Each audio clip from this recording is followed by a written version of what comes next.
Kevin Coleman from Columbia, South Carolina. Do you have a nickname so that people that know you can follow you? KC.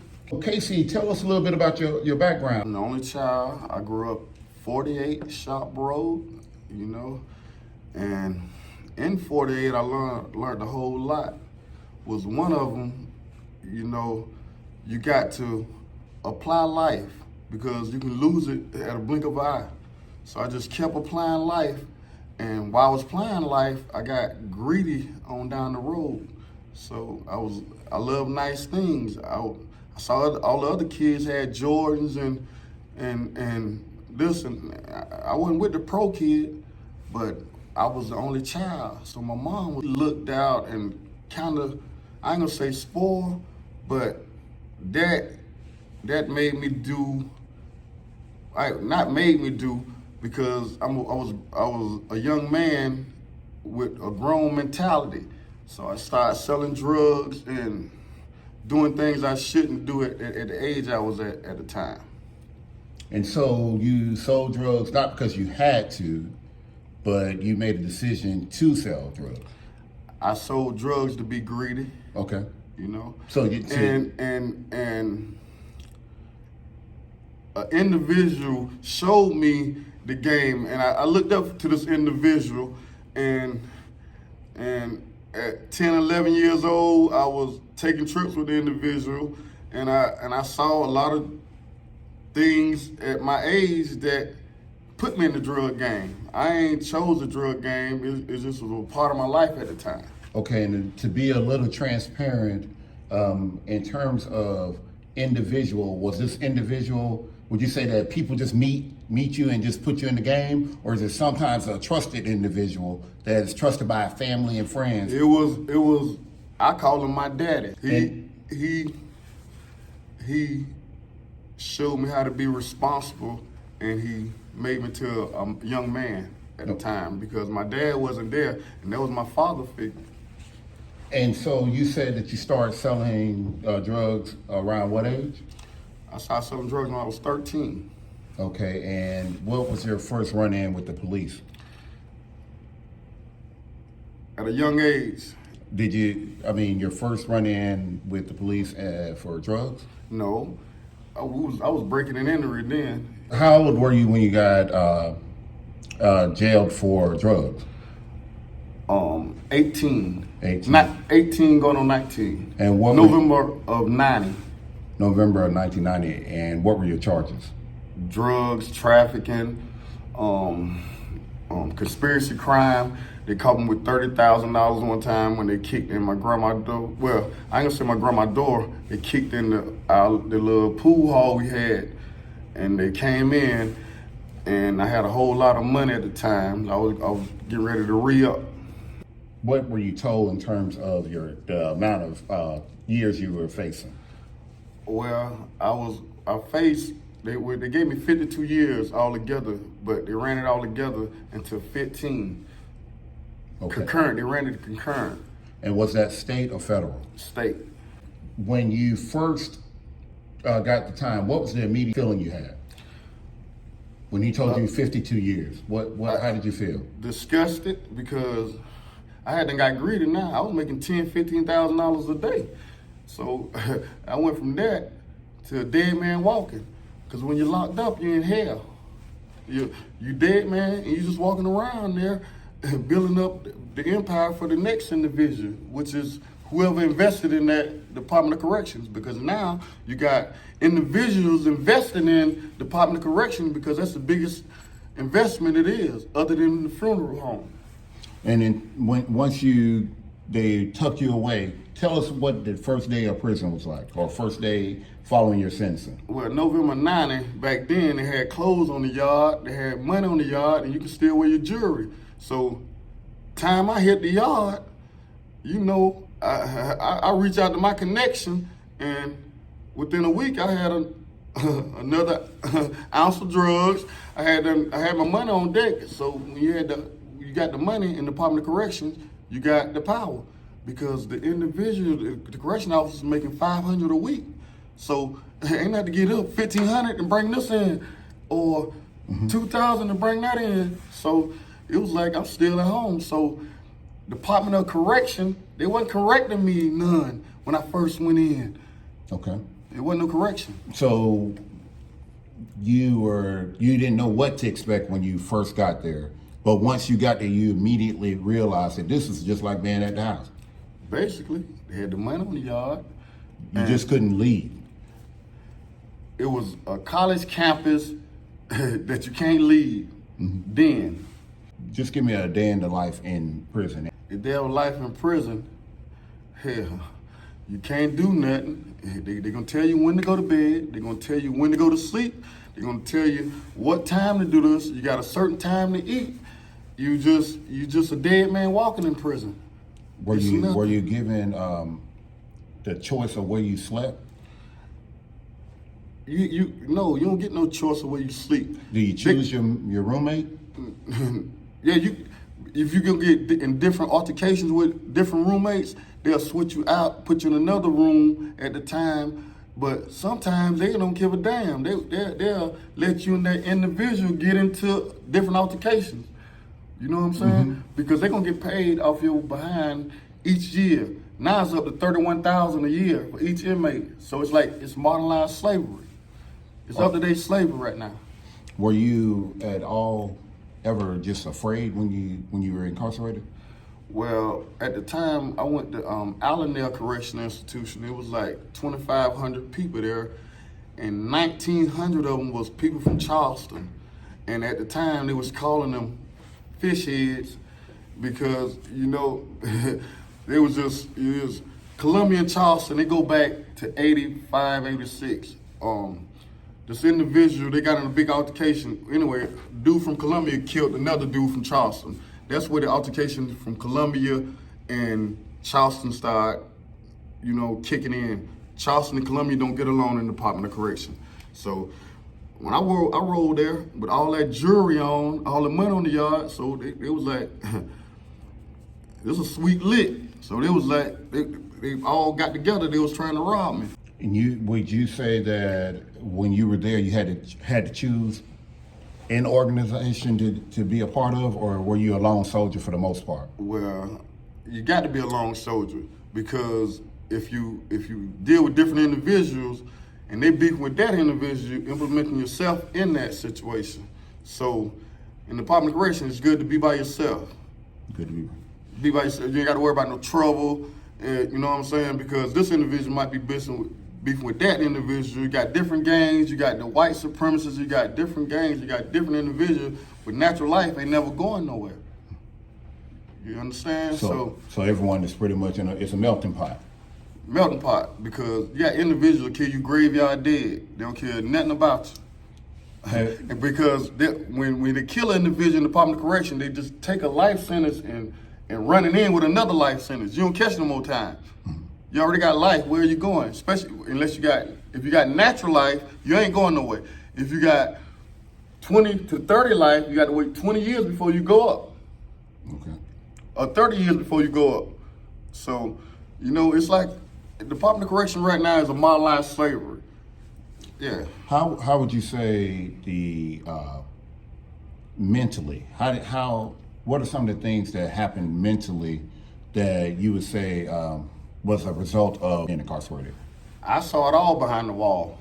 You hear what I'm saying? It's up to the individual to take it, you know, for what it is. You got people killing themselves. You got people with 2 to 3 years can't handle it. You know what I'm saying? You got individual, I ain't gonna say being raped, you know what I'm saying? Because you got individual after a certain minute, they into that. That's what you got individual with life sentence ain't never going nowhere. They think, damn, I ain't never going nowhere. So I'm home, so I'm gonna make myself at home. You know what I'm saying? My mentality always was, I'm getting out. I ain't worrying about this. I'm doing the right thing and helping, you know what I'm saying, helping others. So I just try to keep my mentality. I worked out. I try to do something positive every day to keep my mind out of there, because that's a whole nother world. The Department of Corrections is a whole nother world.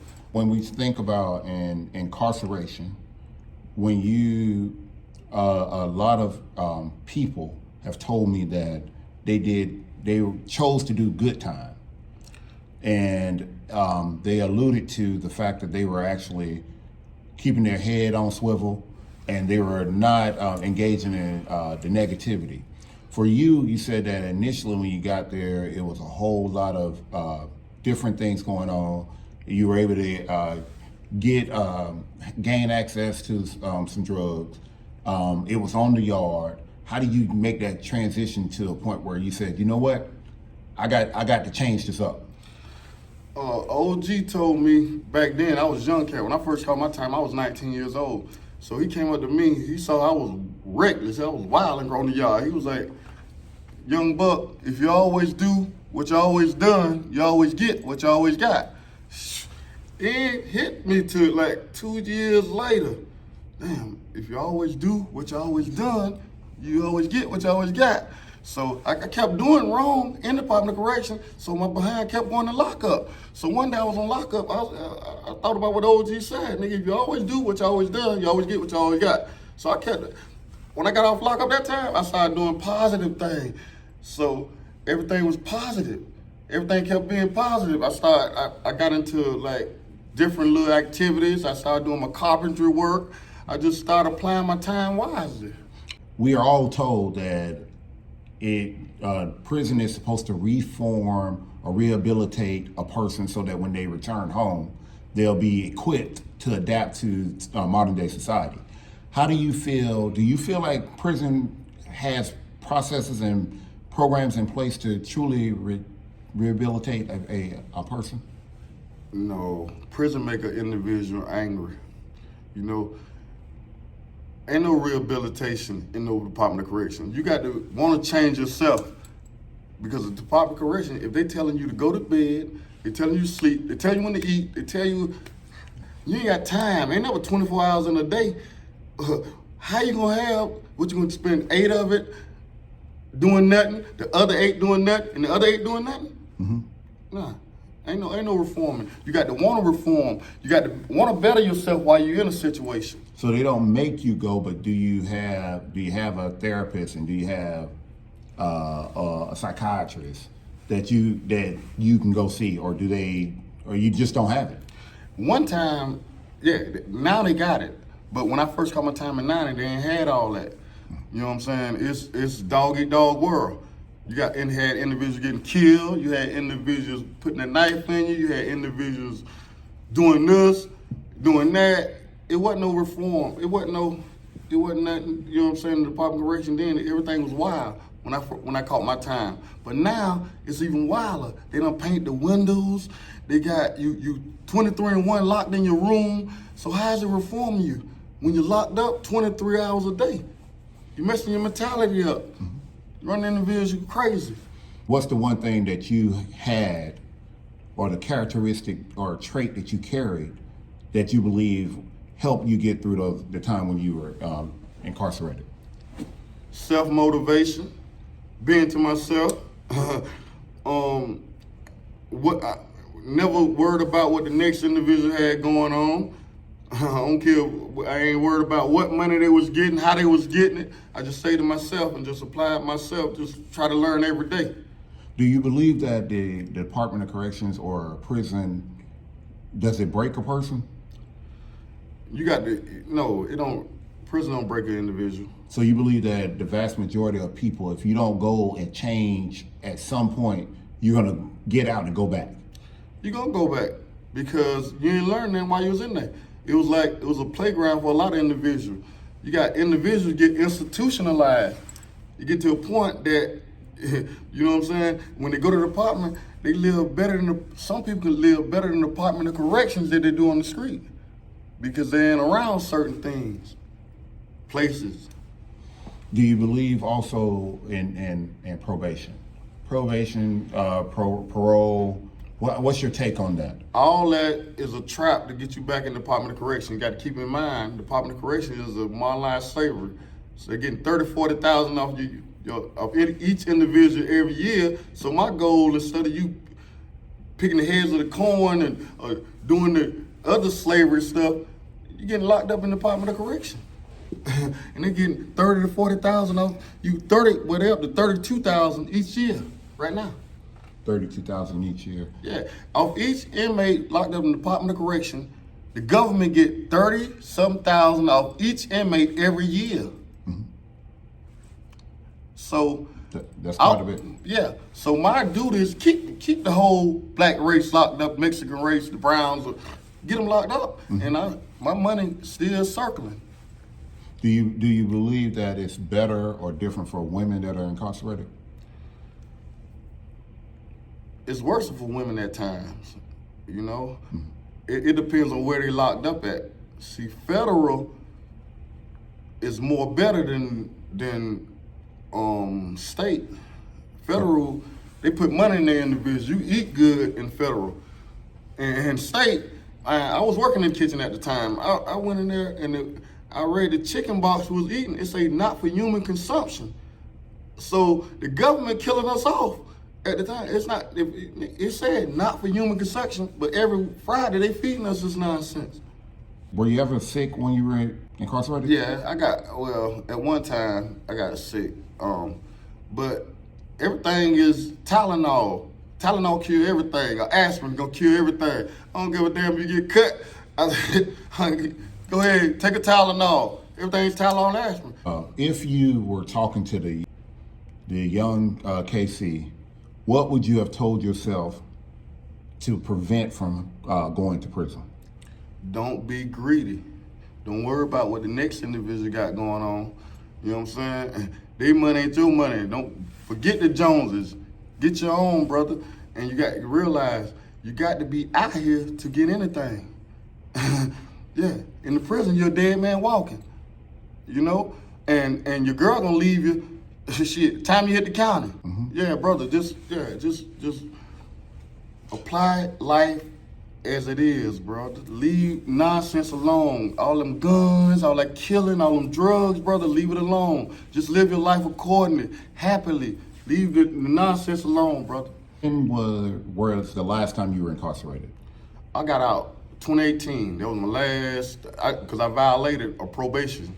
In 2018, I was at Manning Department of Correction. And when I came out the gates, I kissed the ground. I said, that's my last time. I ain't left nothing in there, so why is I keep what? But the probation was a trap off. The parole and probation, there ain't nothing but a trap off to get you back in the Department of Correction. They're gonna get all the money they can get from you, and when it's about time for you to finish up your probation, they're gonna lock your ass back up, and you automatic, your time gonna fall, start all back over. Okay. So that's more years, they're gonna get more money off you. So they done got the money while you was out. Now they getting the money while you was in. So it's just like modern slavery. What have you done to ensure that you are on this side of the law? Well, now I got a few houses. I'm flipping houses. I'm more in my carpentry work. You know, I'm doing some little stuff overseas. You know, where that'll be accomplished in 3 more months. I just got to clean off the land and all. I'm just doing everything positive. I want different incomes coming 2 or 3 ways, and I ain't got to worry about no nonsense. So I'm just applying myself and working and doing what I like to do, you know, and just ain't messing with no negativity. I don't even want no negative around me, and I'm to myself. So myself ain't gonna hate on me, myself ain't gonna hurt me, myself ain't gonna tell on me. So I'm just motivating myself and you know, doing the right thing, my brother. And what would you tell any of those youngsters out there that believe that they're invincible, that they will not die, that they will not go to prison, that they will not get hurt, they will not get harmed, but they're doing all the wrong things? What would your final words be to those folks? Brother, you was born to die, you know? Leave all the negative alone, my brother. Because remember, Department of Correction is a modernized slavery. They're getting paid off you each year. You know, if you shoot an individual, kill an individual, that person gone and your life gone as well. Because they're going to give you 30 years natural life. You ain't never going no way. Leave all that negative alone. Y'all brothers help each other and respect. It's all about respect. If you don't respect, you're going down. It's all about respect, my brothers. Well, thanks so much for your insight and your wisdom. I'm sure that it'll help many, many people, boys, girls, men, and women. Thank you again.